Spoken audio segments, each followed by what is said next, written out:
Hey guys, what's up? Ryan here. Getting ready, putting the boat together here, getting ready for a trip, heading up to the Eagle River area tomorrow actually, going up there for a week. Go do mostly musky fishing, but hitting some walleyes too, and hopefully I'll be able to give you a smallmouth video too. Gonna be up there, the Eagle River, Three Lakes chains up, just full of smallmouth musky.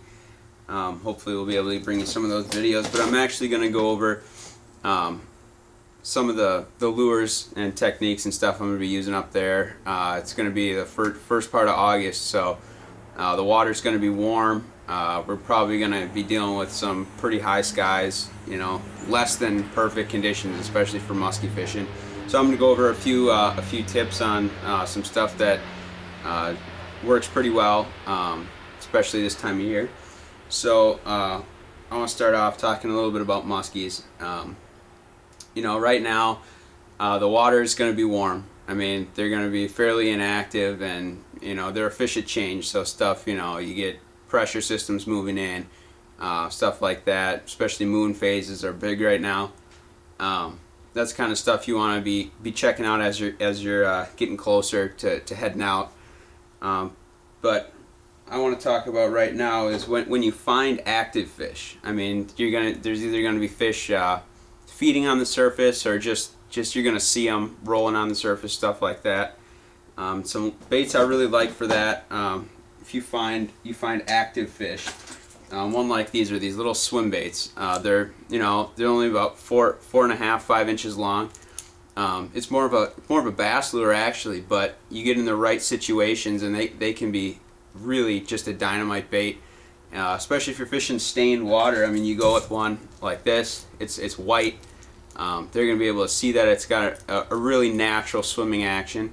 So this is going to be, you find muskies in a situation that they're actively feeding, you know, not necessarily sight fishing them, because this has such a natural action that it doesn't look like a wounded fish. So their natural instinct might not be to eat it if they're not actively feeding. But in a situation where you have them chasing bait, blowing up on the surface, I would say go with a small bait, especially you get into tiger muskies.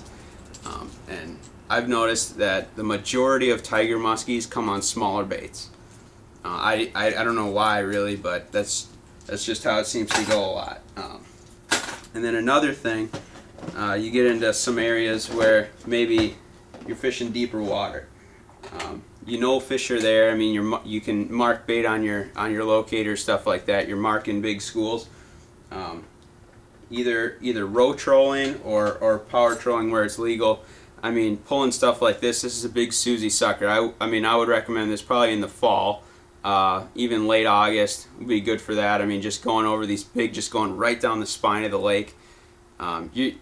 You're going to get fish on one like this, or even just pulling stuff, just something with big profile like this.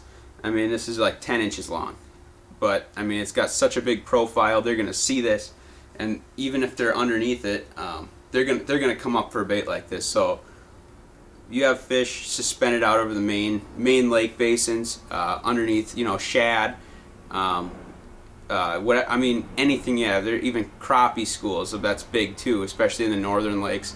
These pike, or the pike and muskies, are going to suspend down below the schools of bait and come up through them, especially looking for wounded bait. So I mean, you have a bait like this, you're pulling it along, you're going to want to, you know, pause your retrieve, you know, slow it down, speed it up, just make it look wounded, something not totally natural. From there, I would say going to baits like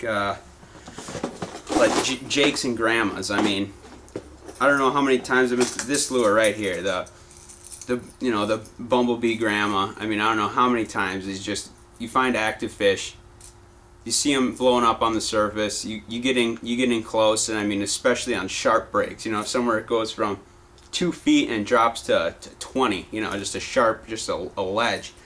You throw these, I mean, they only get down, you know, 3 feet maybe, and just they have a wide, nice wobble action, and they'll just be coming, and then, I mean, these fish just come up and just hammer these baits.